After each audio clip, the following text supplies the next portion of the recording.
L'agriculture biologique est un système de production qui maintient et améliore la santé des sols, des écosystèmes et des personnes. Elle s'appuie sur des processus écologiques, la biodiversité et des cycles adaptés aux conditions locales plutôt que sur l'utilisation d'intrants ayant des effets adverses.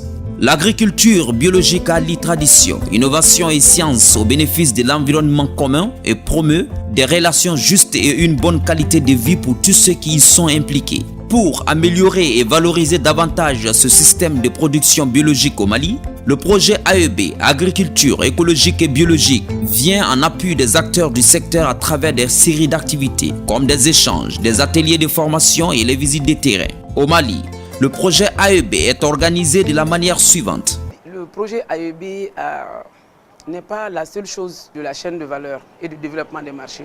C'est un ensemble dont le pilier 1, qui est l'IER, chargé de la vulgarisation et de la recherche, le pilier 2, communication, et le pilier 3, chaîne de valeur. L'ensemble est coordonné par le CLO qui est confié à l'AOPP.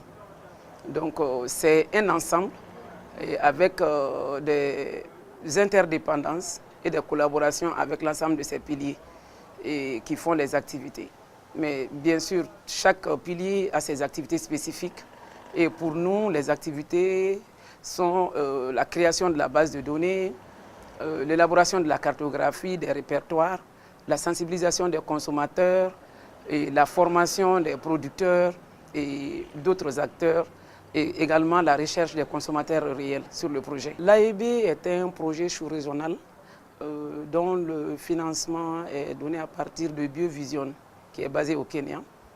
Et il couvre pratiquement 4 pays de l'Afrique de l'Est et 4 pays de l'Afrique de l'Ouest, dont le Mali. C'est un projet qui est en marche depuis 2014. C'est l'ensemble des acteurs de l'agriculture biologique. Et ça commence depuis les recherches. Ça vient au niveau de la production. Et dans la production, il y a le maraîchage, il y a l'agriculture, il y a la transformation, et il y a également les négociants, c'est-à-dire la vente de ces produits finis. Donc c'est pratiquement sur toute la chaîne de valeur que le projet exerce. Et la production, en tout cas pour le moment, on a axé nos efforts sur le maraîchage. Et nous sommes en train de voir comment faire pour qu'en sorte les producteurs d'abord puissent être organisés à la base et que les consommateurs aussi puissent avoir accès facilement à ces produits. Donc c'est plus ou moins notre activité pour cette première phase du projet. Pour ce film, le projet a sillonné quelques localités du pays, notamment le périmètre maraîcher de Samanko, le petit marché bio dénommé Le Garage, situé à Sotuba Bamako, l'atelier de teinture naturelle, le Ndomo à Ségou et le périmètre maraîcher de M. Abdoulaziz Balo à Banankoro, commune rurale de Sanankoroba. Tout d'abord, à Samanko, les responsables du projet ont eu un échange avec les maraîchers sur la pratique de la technique de la culture biologique. Une visite de moisson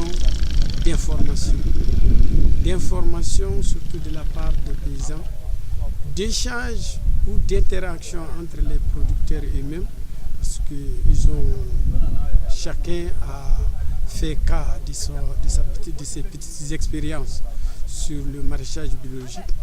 Et parmi les participants, évidemment, il y avait certains qui n'avaient jamais fait cette pratique. Et ceux qui avaient fait la pratique sans être sous l'encadrement des techniciens ont reconnu effectivement que c'est une bonne chose parce qu'ils ont eu quand même à apprécier la pratique sur un certain nombre d'aspects, l'aspect économique, l'aspect nutritionnel et aussi l'aspect santé de l'environnement et même du producteur. Donc sur ce plan, je crois qu'on a vu que les producteurs sont vraiment prêts, sont engagés à aller dans cette dynamique pour pouvoir, en tout cas comme certains disent, nourrir le pays avec des productions saines et écologiques. Depuis qu'on a commencé cette culture, on a vu que c'est très intéressant, que c'est nourrissant, ça peut nourrir son homme.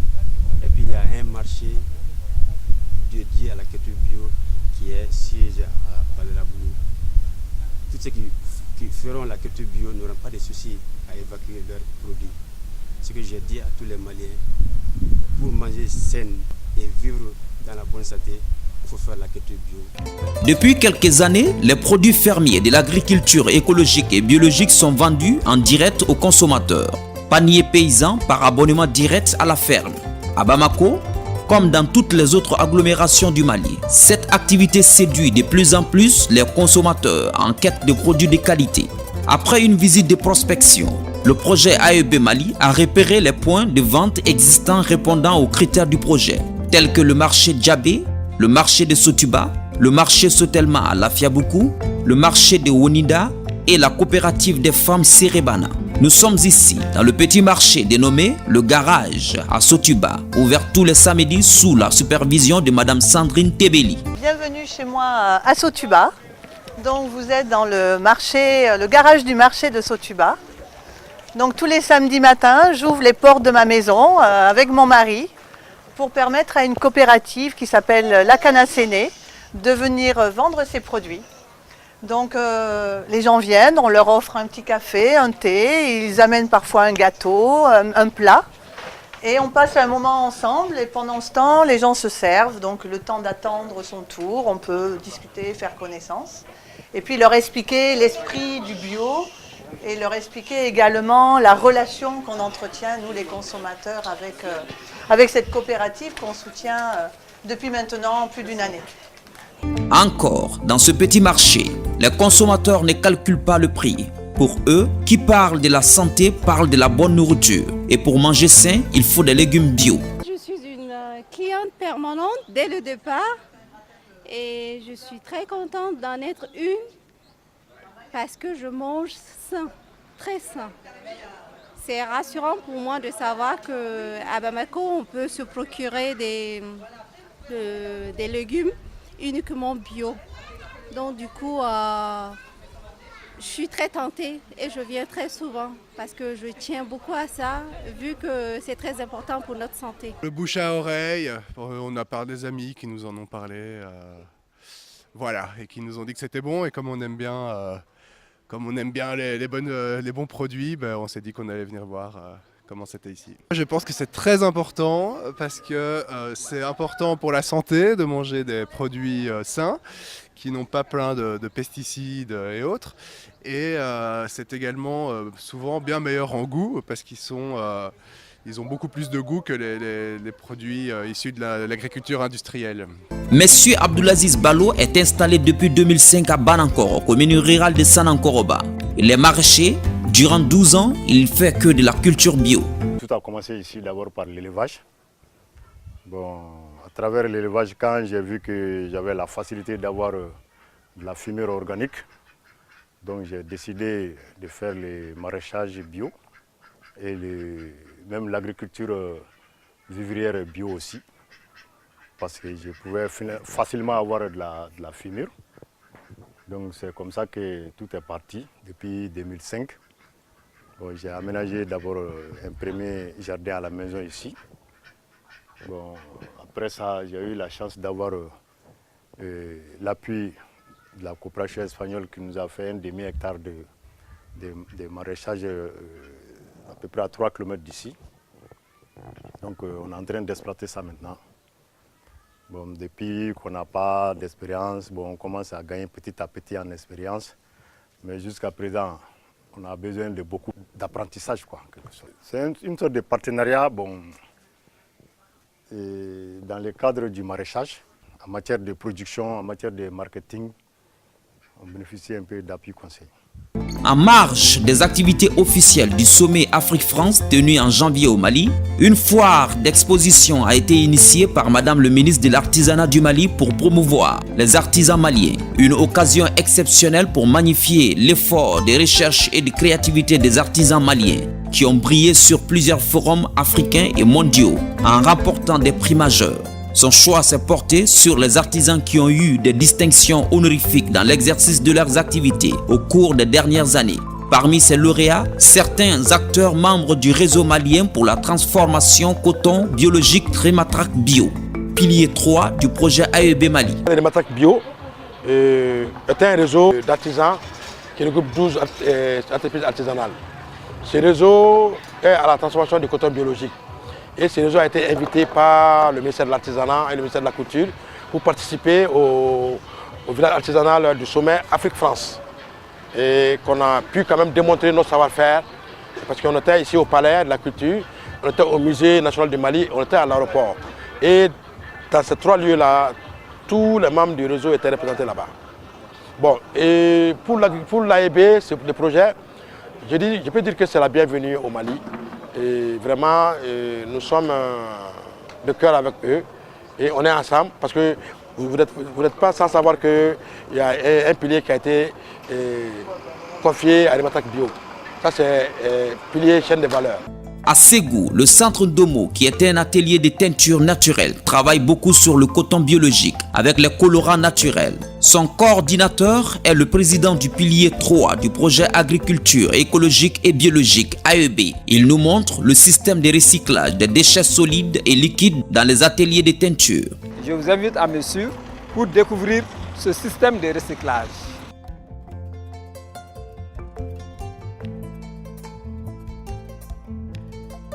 Ici, c'est l'intérieur de l'atelier avec les produits réalisés à partir de ces techniques traditionnelles de teinture, c'est-à-dire la boue, les teintures à base de plantes. Et là, bon, les techniques couramment utilisées, c'est le basilan, le borolan et le gala. Et ici, donc c'est la préparation de la couleur. Et ce sont des feuilles trempées dans de l'eau. Et au bout d'1 heure de temps, ça donne la couleur jaune. Et pour récupérer la couleur, bon, on prend un passoire et directement pour filtrer. Et on a la couleur et c'est cette couleur qui est utilisée pour teindre en quelque sorte les tissus. Et en ce moment, les tissus ont la couleur ocre jaune. Après avoir récupéré la couleur, il reste des feuilles. Et ces feuilles n'ont plus de colorant. Au lieu de jeter ces feuilles, on ne les jette pas. Pour les recycler, on les verse dans un espace ici, bon, qui est sous forme d'un petit endroit où on met toutes les feuilles qui n'ont plus de colorant. Et les feuilles vont pourrir ici tout doucement durant 3 mois pour nous donner du compost. Et ce compost est remis à ceux qui font du maraîchage. On le fait sortir et ceux qui font du maraîchage viennent régulièrement les récupérer. Tous les tissus bon, qui sont décorés bon, sont lavés ici. Un tissu décoré avec l'argile que nous allons laver. Regarde.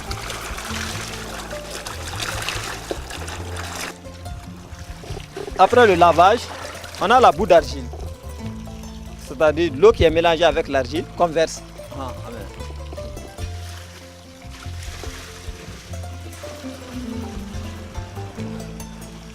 On a cette eau, elle rentre dans une fosse. Dans une grande fosse qui est là. Et dès que l'eau rentre dans la fosse, il y a une décantation. L'argile va venir en bas et l'eau surmonte l'argile. Et il y a un mur de séparation entre cette fosse et une seconde fosse. Et dès que l'eau monte, arrivée au niveau de la fenêtre, cette eau est déversée dans la seconde fosse où il y a bon, juste des couches de charbon et de sable. Et là, cette eau est filtrée par le sable et le charbon. Et dès que l'eau est filtrée, ça passe par là. L'eau filtrée vient dans un grand réservoir en béton que vous voyez. Et muni d'une pompe manuelle.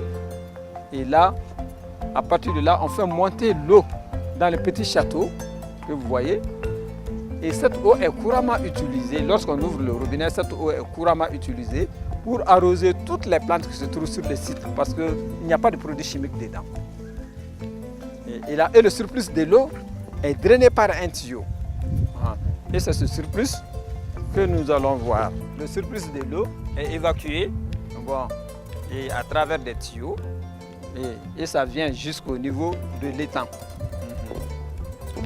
Où on voit par exemple là où il y a le déversement de l'eau, vous voyez la partie devient plus verte. Donc on sent que c'est l'eau qui continue par là. Il n'y a pas du tout de produits chimiques dedans, la raison pour laquelle en déversant, l'herbe est en train de pousser un peu partout. On a planté le nénuphar dedans, la plante verte, pour contrôler la qualité de l'eau. Si le nénuphar vit, ce qui veut dire que la qualité de l'eau est bonne. Service de l'assainissement pour avoir un cutus. Et là, directement, qui montre que bon, cette eau peut être utilisée. Bon, compte tenu du résultat, présentement, au lieu de laisser cette eau telle, on a essayé d'expérimenter la pisciculture dedans. Cela nous a donné un bon résultat et maintenant nous continuons à élever une variété de poissons dedans, qui est le silure. Le système que nous venons de mettre sur pied, bon, traite tous les déchets, que ce soit liquide ou solide. Et là, nous n'avons pas de problème avec la ville parce qu'il n'y a pas de déchets.